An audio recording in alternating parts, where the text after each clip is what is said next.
Hi, I'm Dave, and we're at the Stalking Show with all the Pulsar products for people to try, compare, and ask our experts anything they want to know about thermal and digital night vision. For me, it's also an opportunity to appreciate how people use Pulsar products, recreationally and professionally, like Simon. Here's part one of what Simon had to say about relying on his Helion to manage woodland with the highest regard for safety. How do you use thermal at the moment? I use thermal for spotting deer and foxes and rabbits, but I also use it as a safety aid. It helps me look beyond and around the deer and the targets that I'm shooting, gives me a better perspective of what's going on around there. So it might be highlighting a house in the background, it might be highlighting a footpath and maybe members of the public walking. It could be another animal hidden in the background in the vegetation. It just gives you that extra eye, that extra reassurance that when you take that safe shot, even though you're already taking that safe shot into a soft background, that you've considered everything. So the places where you're out with this equipment, are they public spaces? They can be, yes. I mean, with the post-COVID and more people enjoying our countryside, which is fantastic, we also had to consider there's more people out there maybe not as aware of where they should and shouldn't be. It could be people wild camping. It could be people, out for a bit of sunshine and a picnic.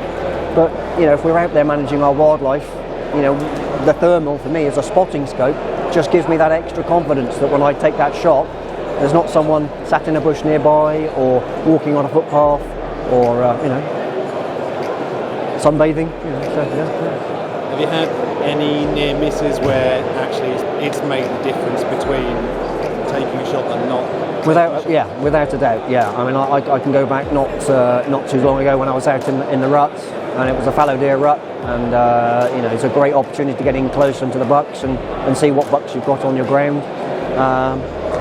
It was a private space that I was in, so in theory no public should have been there. But as I scanned around looking at the deer and looking to see what was around, there was a guy full camouflage in a ghillie suit sat in the bracken. He'd got in there before I'd even got there, settled himself down in the bracken and was watching the deer that I was watching and looking to select deer out of. That was a real shock, and that was before I fired a shot. So, I was able to make a decision. I wouldn't shoot, but I would creep up to him and have a chat to him about, why he was there, and, maybe if he'd asked permission, we'd still allowed it probably, but we could have done it safely.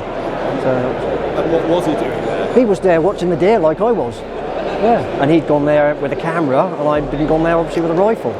But very similar passions for our deer, but he was there without any permission. So, but without that thermal, I wouldn't have seen him. He was so well camouflaged.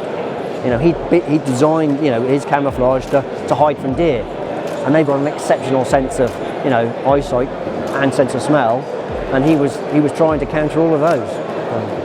And what thermal were you using? So I was using a Pulsar.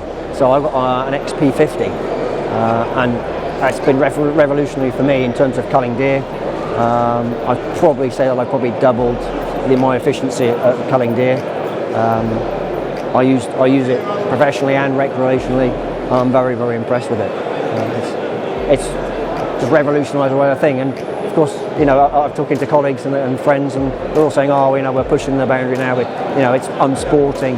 But what we're trying to do quite often is reduce the deer population sustainably and protect the environment, protect the people that live in that area, protect against disease, and it's a great aid to help us do that more efficiently. So I'm all up for those kind of things, and it may save lives as well.